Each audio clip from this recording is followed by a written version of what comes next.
Hello students, welcome to the Prayag बे Patil junior college. आज से हम electronics paper second 11th electronics paper second starts करने वाले हैं। उसका फर्स्ट चैप्टर है semiconductor devices and circuits. Semiconductor devices and circuits. Semiconductor का स्टडी, सेमीकंडक्टर क्या होता है, यह स्टडी हमने 10th तक किया है। बेसिक स्टडी हमारा हो चुका है। अभी इसमें हम उसके क्या यूजेस है, सेमीकंडक्टर की क्या प्रॉपर्टीज़ है, कहाँ पे यूज़ होता है, कैसे यूज़ होता है, ये हमें उसका डिटेल स्टडी इस चैप्टर में करना है। सेमीकंडक्टर कौन कौन से डिवाइसेस में यूज़ होता है, कैसे यूज़ होता है, उसका यूज़ क्या है, ये हम इस चैप्टर में पढ़ने वाले हैं। तो फर्स्ट चैप्टर है semiconductor devices and circuits. Semiconductor devices and circuits. तो इस चैप्टर में हम सबसे पहले बेसिक से शुरुआत करते हैं। बेसिक में क्या, कंडक्टर्स, सेमीकंडक्टर्स एंड इंसुलेटर्स। वैसे तो इस चैप्टर में हमें सेमीकंडक्टर का स्टडी करना है, बट उससे पहले हमें कंडक्टर मतलब क्या और इंसुलेटर मतलब क्या, ये पूरा मालूम होना चाहिए। इसलिए हम बेसिक से शुरुआत करते हैं। What is the conductor, what is the semiconductor, what is the insulator. जैसे कि हमने पढ़ा है कंडक्टर्स। कंडक्टर का मतलब क्या है, जो उसमें से इलेक्ट्रिसिटी पास करता है।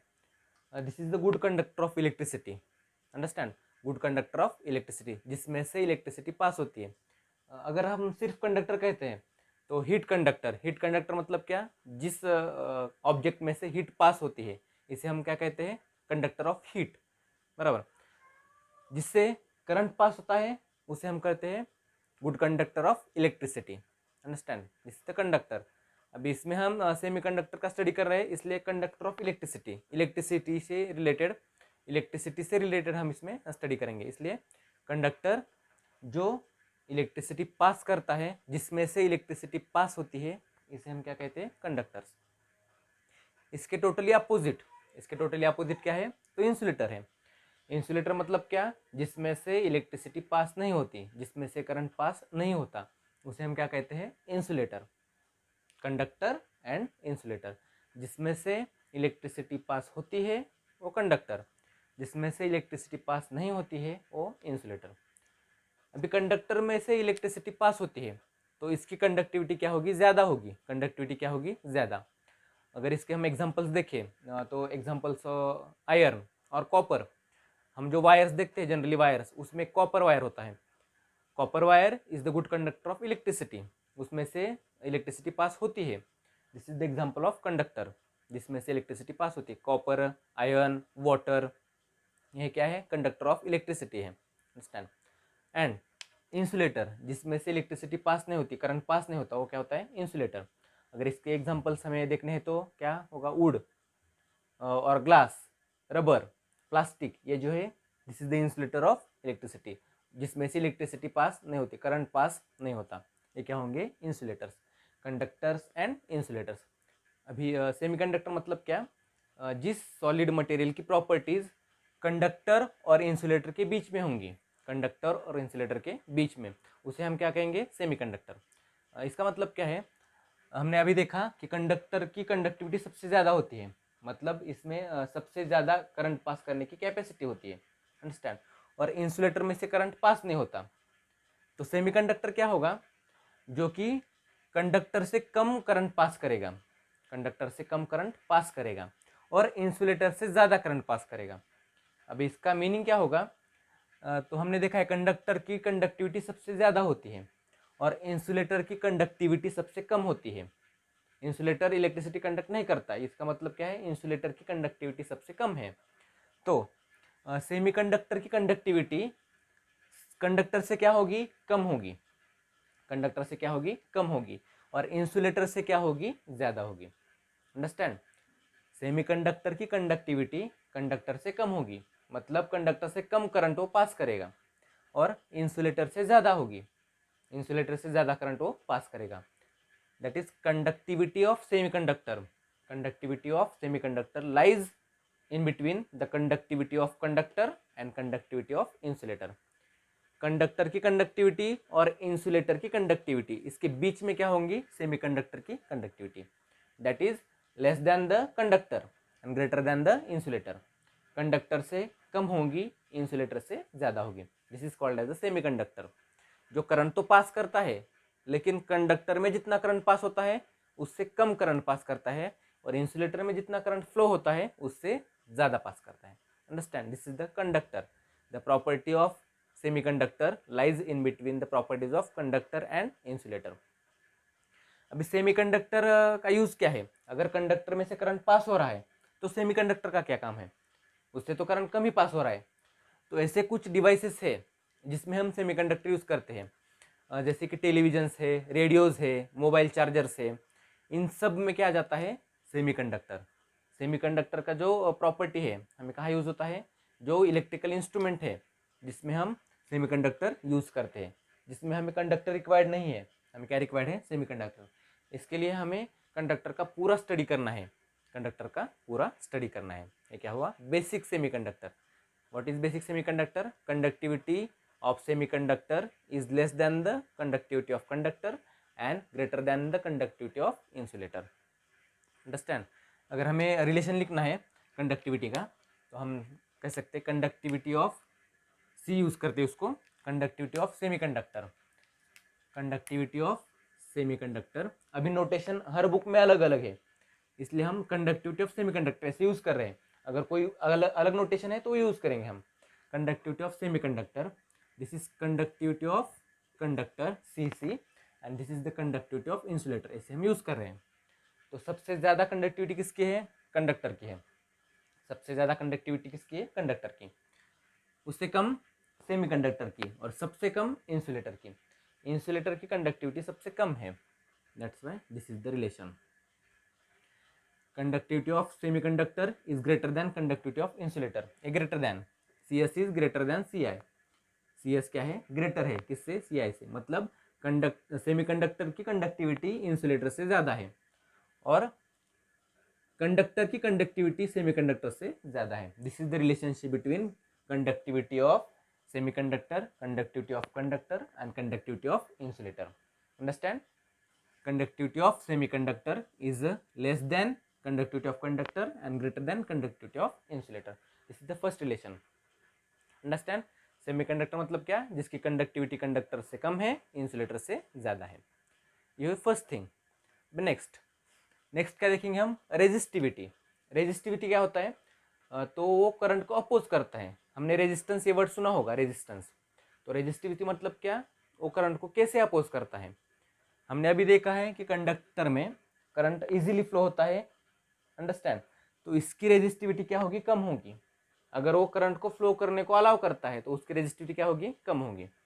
एंड रेजिस्टिविटी ऑफ इंसुलेटर ये सबसे ज़्यादा होगी क्योंकि उसमें करंट फ्लो नहीं हो रहा। मतलब इंसुलेटर जो मटेरियल है वो क्या कर रहा है? करंट को अपोज कर रहा है, मतलब रेजिस्ट कर रहा है, तो उसकी रेजिस्टिविटी सबसे ज़्यादा होगी। इंसुलेटर की रेजिस्टिविटी सबसे ज़्यादा होगी, कंडक्टर की रेजिस्टिविटी सबसे कम होंगी। अगेन सेमीकंडक्टर मतलब क्या? जिसकी रेजिस्टिविटी कंडक्टर से कम है, कंडक्टर से कम है और इंसुलेटर से ज़्यादा है। सॉरी, जिसकी रेजिस्टिविटी इंसुलेटर से क्या है? कम है, इंसुलेटर से कम है और कंडक्टर से थोड़ी सी ज़्यादा है। मतलब वो थोड़ा सा अपोज कर रहा है करंट को, कौन? सेमीकंडक्टर, पर पूरा अपोज नहीं कर रहा। अंडरस्टैंड? सेमीकंडक्टर करंट को अपोज कर रहा है पर पूरा अपोज नहीं कर रहा। इंसुलेटर करंट को अपोज कर रहा है, टोटली अपोज कर रहा है। उसके वजह से इंसुलेटर में करंट फ्लो नहीं हो रहा। और जो कंडक्टर है वो करंट को अपोज नहीं कर रहा, उसके लिए उसकी रेजिस्टिविटी सबसे कम है। अगर ऐसा ही रिलेशन हमें लिखना है रेजिस्टिविटी, हम आर यूज़ करेंगे। कई बुक्स में रो यूज़ किया है, हमें सिर्फ समझने के लिए हम क्या यूज़ करें? R. Resistivity, resistivity of semiconductor, resistivity of insulator, resistivity of conductor. अभी सबसे ज़्यादा रेजिस्टिविटी किसकी है? तो इंसुलेटर की है। कंडक्टिविटी सबसे कम, रेजिस्टिविटी सबसे ज़्यादा। कंडक्टिविटी सबसे कम, रेजिस्टिविटी सबसे ज़्यादा। मतलब वो रेजिस्ट कर रहा है, अपोज कर रहा है, तो रेजिस्टिविटी सबसे ज़्यादा किसकी है? इंसुलेटर की है। नेक्स्ट, कंडक्टर की कंडक्टिविटी सबसे ज़्यादा है, कंडक्टिविटी सबसे ज़्यादा है, सबसे ज़्यादा करंट उसमें से फ्लो होता है। और रेजिस्टिविटी सबसे क्या है? कम है। रेजिस्टिविटी क्या है? सबसे कम। एरो किस लिए इंडिकेट किया है मैंने? तो ज़्यादा, अपवर्ड एरो मतलब सबसे ज़्यादा और डाउनवर्ड मतलब सबसे कम। तो इंसुलेटर कंडक्टर की रेजिस्टिविटी सबसे कम है, मतलब ये रोटेशन आएगा। अभी इसका क्या मतलब है? इंसुलेटर की रेजिस्टिविटी सबसे ज़्यादा, इंसुलेटर की रेजिस्टिविटी सबसे ज़्यादा, उसके बाद में रेजिस्टिविटी सेमीकंडक्टर की, और उसके बाद में कंडक्टर की। मतलब सेमीकंडक्टर की रेजिस्टिविटी इंसुलेटर से कम है, मतलब वो पूरा करंट अपोज नहीं करता, थोड़ा सा करंट उसमें से फ्लो होता है, और उसकी रेजिस्टिविटी कंडक्टर से क्या है, ज़्यादा है, कंडक्टर से ज़्यादा है, वो थोड़ा सा करंट को अपोज करेगा। कंडक्टर करंट को अपोज नहीं करता, लेकिन सेमीकंडक्टर करंट को थोड़ा सा अपोज करता है, मतलब रेजिस्टिविटी कंडक्टर से ज़्यादा, इंसुलेटर से थोड़ी सी कम। टोटली अपोजिट रिलेशन है कंडक्टिविटी और रेजिस्टिविटी। कंडक्टिविटी मतलब अलाउ कर रहा है या नहीं करंट को, करंट उसमें से पास हो रहा है या नहीं, और रेजिस्टिविटी मतलब क्या, वो करंट को कितना अपोज कर रहा है, वो क्या हुआ, resistivity and conductivity. Conductivity of conductor, semiconductor and insulator, conductor, semiconductor and insulator. ये टोटली अब क्लियर हो गया होगा, मतलब सेमीकंडक्टर मतलब क्या, कंडक्टर मतलब क्या, और इंसुलेटर मतलब क्या। Conductor, semiconductor and insulator. अभी इस चैप्टर में हमें टोटली सेमीकंडक्टर का स्टडी करना है, टोटली सेमीकंडक्टर का। पर सेमीकंडक्टर समझने के लिए हमें दो मालूम होने चाहिए, इंसुलेटर मतलब क्या और कंडक्टर मतलब क्या। इसके लिए हमने बेसिक स्टडी किया है, insulator, conductor and semiconductor. Understand. अभी हम नेक्स्ट पॉइंट देखेंगे। तो अभी हमने देखा what are the conductors, what are the semiconductors and what are the insulators. अभी सेमीकंडक्टर का स्टडी करने के लिए हमें थोड़ा सा केमिस्ट्री का भी स्टडी करना पड़ेगा, केमिस्ट्री में जाना पड़ेगा थोड़ा सा। उसके लिए जैसे कि हमने देखा है इसके पहले भी एटॉमिक स्ट्रक्चर, 10th तक हमने देखा है what is the atomic structure, atoms में क्या होता है, न्यूक्लियस होता है, इलेक्ट्रॉन्स होता है, प्लस चार्ज होता है, निगेटिव चार्ज होता है, ऐसा सब हमने देखा है। और वैसे भी पीरियोडिक टेबल, केमिस्ट्री में पीरियोडिक टेबल भी देखा है, बेसिक चैप्टर है वो। पीरियोडिक टेबल में कौन से ब्लॉक में कौन से एलिमेंट्स प्रेजेंट है वो हमने देखे, कौन से मेटल्स है, कौन से नॉन मेटल्स है, कौन से सेमीकंडक्टर्स है, एलॉयज़ है, ये सब हमने देखा है। फिर भी हमें बेसिक एटॉमिक स्ट्रक्चर का स्टडी करना है। एटॉमिक स्ट्रक्चर का स्टडी करने के बाद हमें सेमीकंडक्टर की पूरी प्रॉपर्टीज़ पढ़नी है। उसके लिए पहले हमें एटॉमिक स्ट्रक्चर मालूम होना चाहिए। सो बेसिक से स्टार्ट करते हैं। एटॉमिक स्ट्रक्चर मतलब क्या। जैसे कि हमने देखा है एटम में एक न्यूक्लियस प्रेजेंट होता है, सेंटर में एक पॉजिटिव पार्ट होता है, उसे हम न्यूक्लियस कहते हैं। और न्यूक्लियस के अराउंड सब इलेक्ट्रॉन्स क्या होते हैं, तो रिवॉल्व होते हैं। न्यूक्लियस के अराउंड सब इलेक्ट्रॉन्स रिवॉल्व होते हैं। जैसे कि हमने देखा है क्या, सेंटर में क्या होता है, पॉजिटिव चार्ज, इसे हम न्यूक्लियस कहते हैं, उसमें प्रोटॉन और न्यूट्रॉन्स प्रेजेंट होते हैं। और ये ऑर्बिट्स कहते हैं इसे हम, इसमें क्या प्रेजेंट होते हैं, इलेक्ट्रॉन्स प्रेजेंट होते हैं। अंडरस्टैंड। इसे हम एटॉमिक स्ट्रक्चर कहते हैं, इसे क्या कहते हैं, atomic structure, nucleus and electrons. Understand. Orbits, और इसे हम क्या कहते हैं, ऑर्बिट्स। कौन से ऑर्बिट में कितने इलेक्ट्रॉन्स प्रेजेंट है, first orbit, second orbit, third orbit, कौन से ऑर्बिट में कितने इलेक्ट्रॉन्स प्रेजेंट है, वो भी हमें एक फॉर्मूला मालूम है। उसके लिए कौन सा फॉर्मूला है, तो 2n²। कौन सा फॉर्मूला है, 2n²। मतलब अगर हम फर्स्ट ऑर्बिट कंसिडर करते हैं, इसमें तो प्रोटॉन और न्यूट्रॉन्स है, पॉजिटिव चार्ज है, nucleus is positively charge centre. Understand. अभी फर्स्ट ऑर्बिट में कितने इलेक्ट्रॉन्स प्रेजेंट होंगे, तो फर्स्ट ऑर्बिट में क्या होगा, n की वैल्यू 1 होगी, n means number of orbit, n की वैल्यू क्या होगी, 1 होगी। तो 1² इज 1, मतलब फर्स्ट ऑर्बिट में क्या होंगे, 2 इलेक्ट्रॉन्स। फर्स्ट ऑर्बिट में कितने इलेक्ट्रॉन्स होंगे, 2 इलेक्ट्रॉन्स होंगे। सेकेंड ऑर्बिट मतलब n की वैल्यू 2, 2² 4, 4 × 2 8, मतलब सेकेंड ऑर्बिट में कितने इलेक्ट्रॉन्स होंगे, 8 इलेक्ट्रॉन्स। नेक्स्ट थर्ड ऑर्बिट में कितने इलेक्ट्रॉन्स होंगे, 3² 9, 9 × 2 18, 18 इलेक्ट्रॉन्स। नेक्स्ट फोर्थ ऑर्बिट में कितने इलेक्ट्रॉन्स होंगे, 4² 16, 16 × 2 कितने होंगे, 32 इलेक्ट्रॉन्स। अंडरस्टैंड। ऐसे हम हर ऑर्बिट में कितने इलेक्ट्रॉन्स होंगे काउंट कर सकते हैं। यह हमारा स्टैंडर्ड फॉर्मूला मालूम है, number of electrons in the orbit 2n², where n is the number of orbit. ये तो पता चला हमें कि एटॉमिक स्ट्रक्चर क्या होता है। अंडरस्टैंड। अभी सेमीकंडक्टर का एटॉमिक स्ट्रक्चर क्या होता है, उसमें क्या फ़र्क होता है मेटल्स मतलब कंडक्टर्स के एटॉमिक स्ट्रक्चर में और सेमीकंडक्टर के एटॉमिक स्ट्रक्चर में। तो उसके लिए हम एक सेमीकंडक्टर कंसिडर करते हैं। बेसिकली जो कॉमन यूज सेमीकंडक्टर है वो दो सेमीकंडक्टर्स है। कौन कौन सेमीकंडक्टर्स है वो, तो सिलिकॉन एंड जर्मेनियम। ये सबसे ज़्यादा यूज होने वाले सेमीकंडक्टर, सिलिकॉन एंड जर्मेनियम। अभी हम सबसे पहले सिलिकॉन का एटॉमिक स्ट्रक्चर फाइंड करते हैं, एटॉमिक स्ट्रक्चर कैसे है। और उसमें क्या क्या डिफरेंसेस है कंडक्टर और सेमीकंडक्टर्स में, और इसकी कंडक्टर से कैसे अलग प्रॉपर्टीज होती हैं सेमीकंडक्टर्स की, वो हम देखेंगे। तो सबसे पहले जो सिलिकॉन है, सिलिकॉन में टोटल नंबर ऑफ इलेक्ट्रॉन्स होते हैं 14। सिलिकॉन में कितने इलेक्ट्रॉन्स होते हैं? 14 इलेक्ट्रॉन्स। तो हम इसका एटॉमिक स्ट्रक्चर ड्रॉ करते हैं, सिलिकॉन का एटॉमिक स्ट्रक्चर ड्रॉ करते हैं। उसके लिए सबसे पहले हम क्या निकालेंगे? Nucleus. Nucleus is the positively charge centre, उसमें प्रोटॉन और न्यूट्रॉन प्रेजेंट होते हैं। उसका हमें कुछ लेना देना नहीं है, न्यूक्लियस प्रेजेंट है। हमें सिर्फ जो अराउंड न्यूक्लियर इलेक्ट्रॉन्स है उसका स्टडी करना है। तो सबसे पहले फर्स्ट हम क्या ड्रॉ करते हैं? ऑर्बिट ड्रॉ करते हैं। फर्स्ट ऑर्बिट, फर्स्ट ऑर्बिट में कितने इलेक्ट्रॉन्स होते हैं? 2 इलेक्ट्रॉन्स होते हैं। वो सब एलिमेंट्स के लिए, सब एटम्स के लिए वो इलेक्ट्रॉन्स 2 ही रहते हैं। ये फॉर्मूला सब एटम्स के लिए है। तो फर्स्ट ऑर्बिट में 2 इलेक्ट्रॉन्स है। ये क्या हो? फर्स्ट ऑर्बिट में 2 इलेक्ट्रॉन्स हमने ड्रॉ किए। अभी रिमेनिंग कितने हैं? इसमें से 2 गए तो 12। अभी सेकेंड ऑर्बिट भी ड्रॉ करना पड़ेगा। Second orbit,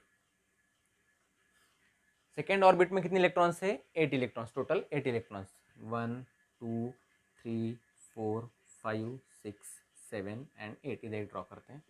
1 2 3 4 5 6 7 and 8, 8 electrons in second orbit. अभी कितने रिमेनिंग है? 8 + 2 10, मतलब 4 रिमेनिंग है। लेकिन हमें थर्ड ऑर्बिट में कितने इलेक्ट्रॉन्स चाहिए? 18 इलेक्ट्रॉन्स। सबसे पहले हम स्ट्रक्चर ड्रॉ करते हैं। ये थर्ड, ये क्या क्या हमने थर्ड ऑर्बिट ड्रॉ किया। इसमें कितने रिमेनिंग है? अभी 4 इलेक्ट्रॉन्स है।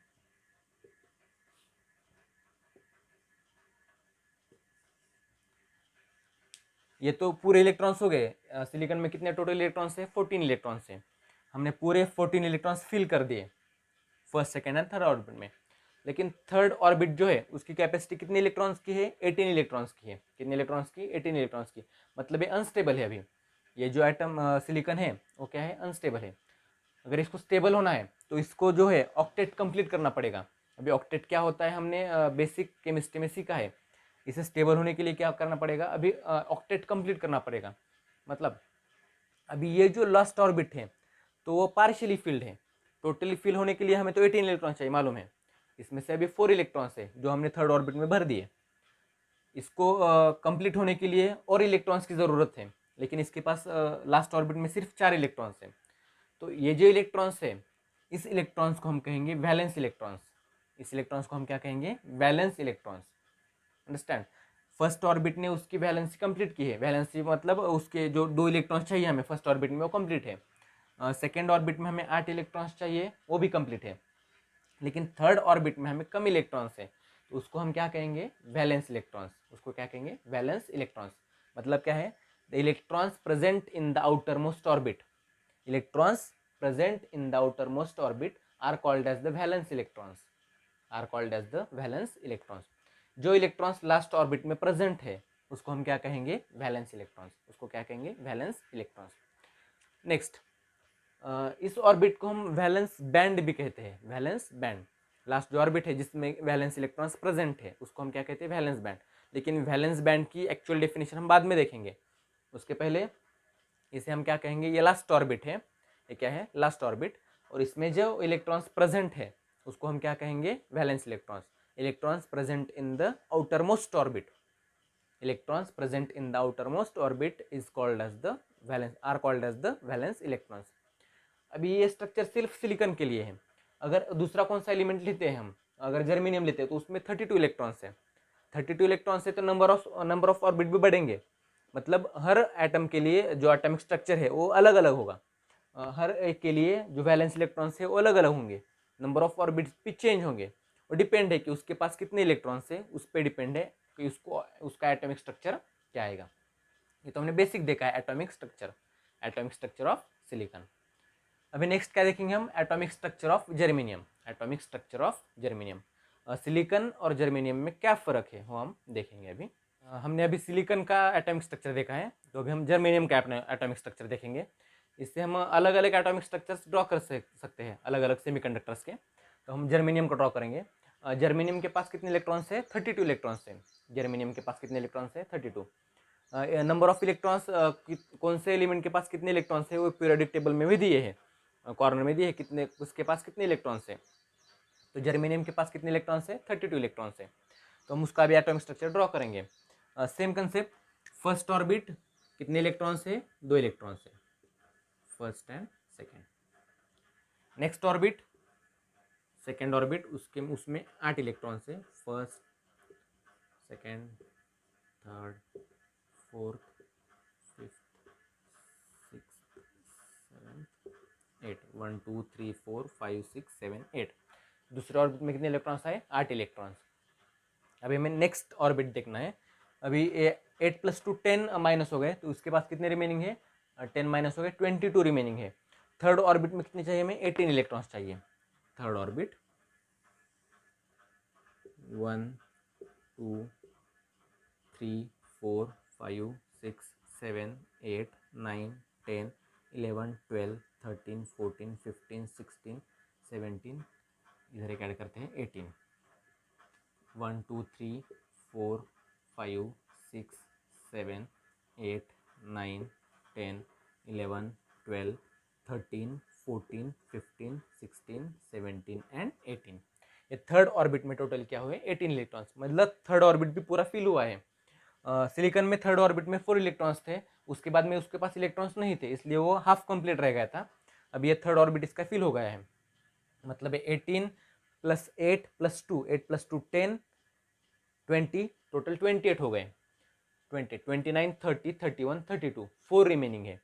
अभी फोर्थ ऑर्बिट, फोर्थ ऑर्बिट में हमें 32 इलेक्ट्रॉन्स चाहिए, पर रिमेनिंग कितने इलेक्ट्रॉन्स है, 4 इलेक्ट्रॉन्स, 1 2 3 एंड 4। इसके पास भी कितने इलेक्ट्रॉन्स रिमेनिंग है, 4 इलेक्ट्रॉन्स रिमेनिंग है। तो अभी लास्ट ऑर्बिट में कितने इलेक्ट्रॉन्स प्रेजेंट है, 4 इलेक्ट्रॉन्स। अंडरस्टैंड, अंदर के सब ऑर्बिट्स फिल हो गए पूरे, लास्ट ऑर्बिट में 4 इलेक्ट्रॉन्स हैं। और हमने अभी देखा है कि electrons present in the outermost orbit are called as the valence electrons, are called as the valence electrons. मतलब जर्मेनियम के पास भी कितने वैलेंस इलेक्ट्रॉन्स है, 4 वैलेंस इलेक्ट्रॉन्स है। और सिलिकॉन के पास भी कितने वैलेंस इलेक्ट्रॉन्स है, 4 वैलेंस इलेक्ट्रॉन्स है। मतलब दोनों के पास कितने इलेक्ट्रॉन्स है, वैलेंस 4 इलेक्ट्रॉन्स।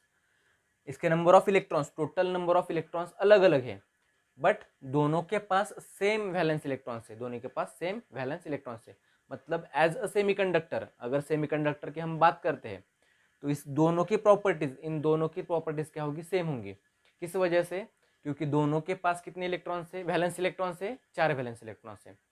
और सेमीकंडक्टर्स में हमें सिर्फ वैलेंस इलेक्ट्रॉन्स का यूज होने वाला है, क्योंकि अंदर के जो इलेक्ट्रॉन्स है वो पूरी तरह से ऑर्बिट्स फिल है और उसको हम उसके बाहर नहीं निकाल सकते, तो वो कंडक्टिविटी में पार्ट नहीं लेंगे।